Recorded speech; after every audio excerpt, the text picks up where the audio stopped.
Okay, this clip is part 2 of the building of sampling distributions. Before I continue, I want to reiterate that, that I'm discussing building a sampling distribution for the mean for a sample size of just 8. All right, and if you recall from the first clip, I set this problem or this demonstration up by noting that this is our population, and I attempted to walk through the mechanisms necessary to demonstrate randomly sampling 8 people, calculating their mean age, throwing back in, randomly selecting 8 people, calculating their mean age, and throwing them back in, and so on and so forth. If we did that forever, or for a really long time, and as I mentioned earlier, obtained a million samples, for example, first thing you need to understand, or first thing you need to keep in mind, is that our unit of analysis is shifting from the person, meaning the individual case, the individual person with an age, all right, to the mean. So now we're talking about analyzing means. Now we're talking about our unit of analysis being the mean. So imagine, if you will, going from the idea of having all these individual data points, people, all right, to now we're incorporating a sampling of 8 people, calculating that mean sub 1. Now that's our unit of analysis, the mean sub 2, mean sub 3, mean sub 4, mean sub 5, mean sub 6, mean sub 1 million, mean sub infinity.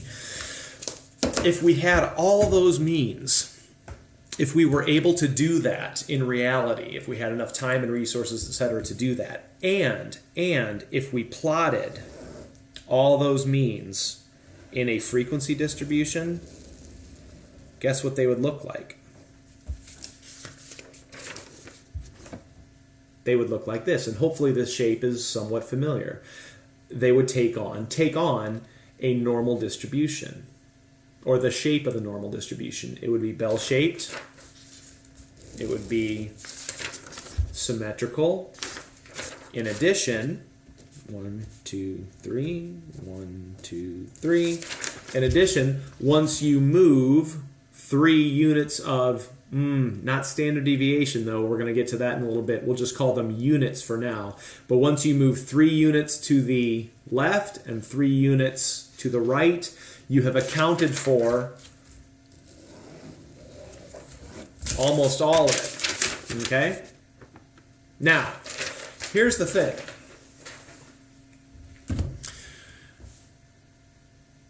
All sampling distributions for the mean take on somewhat of a normal shape, dependent on sample size. I want to say that again. All sampling distributions for the mean take on a normal shape, depending on sample size. In addition, the larger the sample size, the more normal the shape. Okay, so for example, in reality, do you think that a sample size of 8 is a decent size sample or not? Statistically speaking, it's not. It's not a decent size sample at all. 8 cases of anything, 8 of anything is not enough to draw inferences from. 8 of anything is not enough to have what we refer to in the statistical world as stability. All right, but nonetheless, a sampling distribution based on a sample size of 8 will still take on normal probability, the properties of the normal distribution, but it would look a little bit differently. Let me show you what it would look like. It would look like something more like this. It would be flatter than normal. Now, it's still kind of normal. It's still sort of a bell-shaped. It's still symmetrical, right? We could still put a line down the middle and have 2 mirror images of one another. But this particular curve, this particular shape, and the area underneath it, one of the things that's important to remember is that this is based on a sample size of 8. In fact, I've just noted off to the side, n equals 8. So that curve, that shape, is restricted by the fact that it was based on only a sample size of 8. If I were to jack up my sample size, let's say double it to 16, okay? So go back to this example. So say repeated samples over and over and over and over and over again, except now the sample size isn't 8, the sample size is 16, okay? The curve, the line,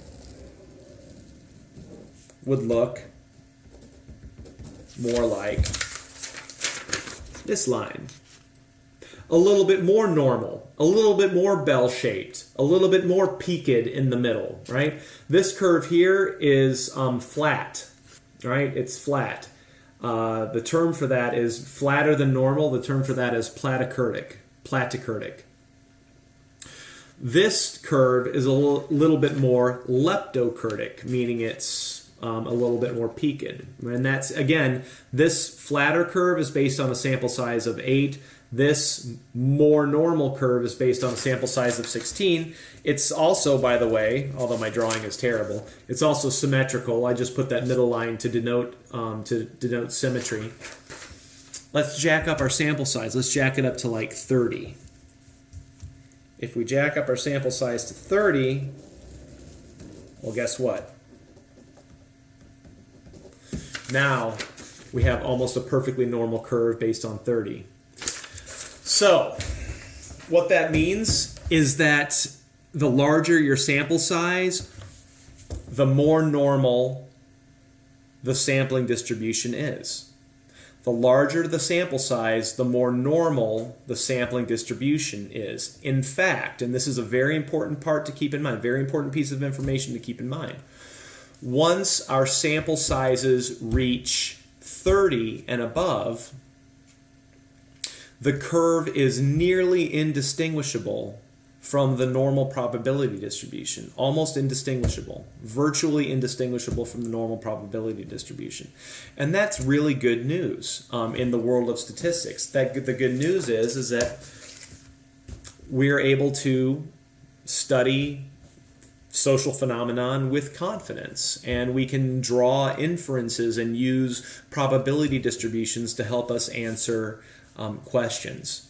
So the point of these first initial YouTube clips based on sampling distributions is simply to introduce you to sampling distributions as a concept, and we are getting ready to deal with a specific type of sampling distribution, the sampling distribution for the mean, which is known as the t distribution. Previously, you were working with the z, or normal probability distribution, the z-table. And one of the reasons it's called the z-table is because you navigate it using z-scores. The t probability distribution will navigate using t-scores. And so in a YouTube clip or two into the future, we're going to talk about what t-scores are, how to calculate them, and all that stuff. So hopefully this was somewhat informative for you.